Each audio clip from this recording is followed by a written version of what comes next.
Welcome back to our special coverage of Decision 2006 Battleground America. Okay, let's assume the Democrats will control Congress in November, and it certainly looks that way now.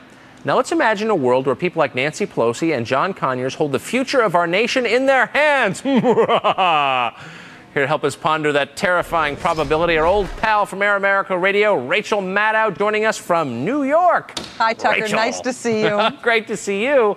What's the first thing, apart from nationalizing the railroads and passing the transgender amendment, Democrats are going to do when they take power? Well, I mean, there's a lot to get to right away. We have to make everybody get gay married, and we have to ban the Bible, and we have to send you to Guantanamo. But after we, get rid of the first tier order of business, I mean, there are going to be some subpoenas headed to the White House, aren't there? Well, I mean, let's be honest. Maybe there will be. I mean, it's possible that Democrats will take both houses.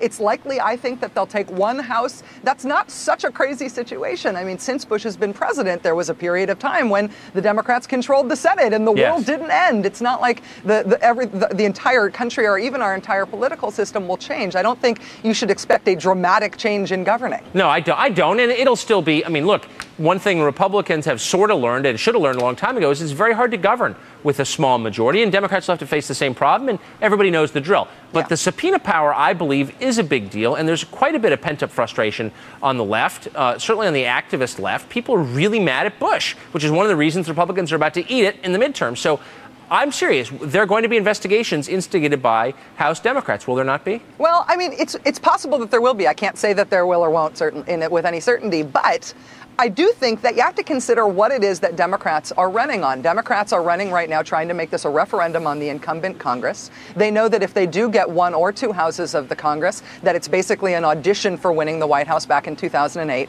So they're going to do everything they can to draw a line, to make a distinction between what the incumbent Republican Congress have done and what they have done. And so they'll try to make a real clear break with the previous Congress whenever way they can. That might be subpoenas. I think it's more likely to be stuff like raising the minimum wage and trying to implement the 9/11 commissions and the 9/11 commission recommendations and some more substantive stuff like that. So, I mean, in 1994, the last time there was a dramatic turnover, and look, we don't know what's going to happen in 2 months, but, again, I think everybody on both sides expects Democrats to do well. But last time this happened, the Republicans had this battle plan and this list of promises, the contract with America. In the first, 100 days, we're going to do this, this, this, and the other thing. Are Democrats going to roll one out? You just mentioned the minimum wage, the 9/11 commission recommendations, whatever those were.